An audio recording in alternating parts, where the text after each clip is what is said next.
It's difficult. You know, a lot of the people who are activists and who come to these events, or who are sort of green warriors, as it were, they're really like holdouts from the Beat generation, just a sort of updated version of it.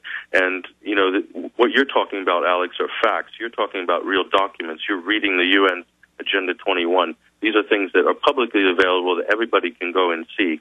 And the types of people who are kind of going along with what I would term as a collectivist movement is really what it is. It's wanting to we need to get rid of intellectual property, no more patents, everything needs to be free and open source, and we need a green revolution, and, you know. But again, that's the candy coating of the fake left. At the core, it's all one powerful private central bank that will own everything. Absolutely, and I think that came out with the Danish text leaks, is pretty much they showed their true colors. And so is that hurting the conference? I mean, is it in disarray? I'm reading a lot of countries are saying they're not going to sign on now. It is. We saw the early part of this morning when all the different countries were making their comments.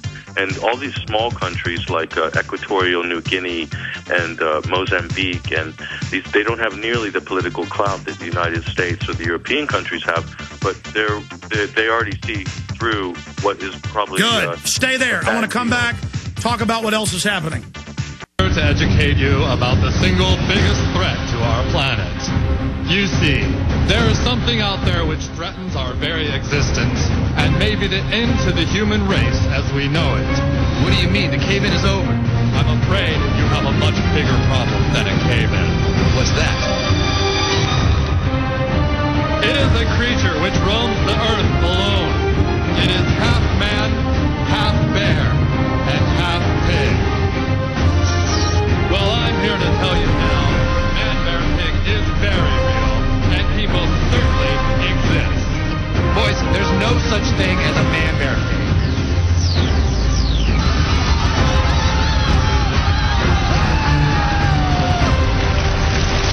I'm talking, of course, about Man-Bear-Pig.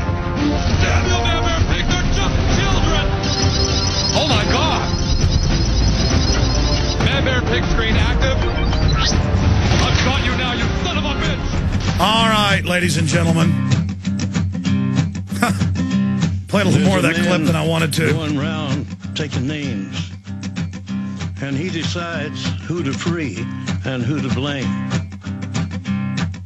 Everybody won't be treated. For some of the older audience that don't know what South Park is, they had a whole episode making fun of Al Gore and his fear-mongering about the man-bear-pig. Half man, half bear, half pig. And it's as real as man-made global warming. But it's not funny how many third-world people they're going to kill and how many middle-class people and poor people they're going to ruin here in the United States. In closing, with Patrick Henningsen, filmmaker, you've already released some YouTube clips of interviews you've done. Give us some of the names of those clips for folks that want to go find them. You're making a short film about Copenhagen that's going to be out in the next few days. Tell us about that, Patrick. And I would guess you haven't been able to videotape the man-bear-pig, the mythical mermaid-type creature that Al Gore's been warning us about? We've been looking for him all over Copenhagen, and we've spent most of our time trying to track down the man-bear-pig, but we haven't had any luck. What we have discovered, though, is Al Gore is basically captain of a ship. And what I can say to real green activists and real environmentalists is that you are on a Titanic, which is captained by Al Gore, and I advise people to get off that ship before you hit the iceberg of truth. Because if you do, everybody's going to go down who's on that ship. And it's bad for the science. The whole practice of science is under threat. Real environment is under threat, along with all the other things that you mentioned. We're going to have that in our film. We've got a 3-part film that's very educational, which we'll have up on YouTube tonight. It'll be at 21st Century Wire TV on YouTube, and we'll also hopefully have a link at 21stcenturywire.com. And then we're doing a more intensive film over the next week, which we need to spend time and hunker down. Give that website out again slowly for people, because you're doing groundbreaking work.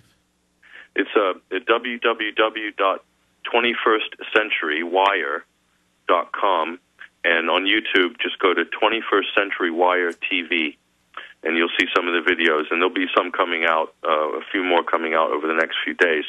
But the big news in Copenhagen yesterday was Lisa Jackson from the EPA gave a speech to a rouse of applause, basically saying that the EPA, under the Clean Air Act of 2007, will be able to regulate the poisonous gas of carbon dioxide without the approval or without the say of Congress.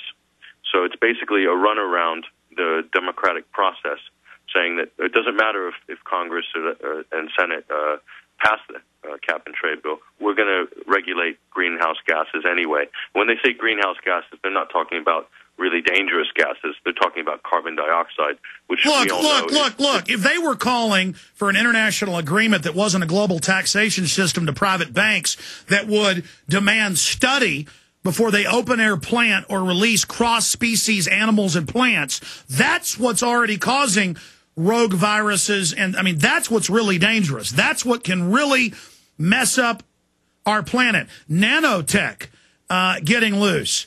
I mean, that's what the real evidence shows is serious. The superconducting super collider, the mega cyclotron, the Hadron Collider. Their own scientists admit that makes hydrogen bombs look like Tinker Toys and could destroy the planet.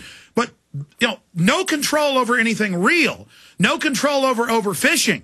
I mean, there are some real environmental things. The global government could care less about that. You know, I found out Prince Bernhard, founder of the big environmental group World Wildlife Fund, the Nazi, and founder of Bilderberg, he openly used his environmental front for elephant hunting and making money off tusk. He was caught doing that. He would try to overthrow third world countries. These guys are hardcore criminals. We went down to the WWF, World Wildlife Fund. They've got a little camp down in the center of Copenhagen. And who's sponsoring the World Wildlife Fund? None other than Coca-Cola. And Coca-Cola has done more to destroy environments in third worlds in India. No, it's incredible. Look. The big polluting corporations run this whole deal so they can tax us for air and then ignore all the real environmental crises. Great job, Patrick Henningsen. God bless you.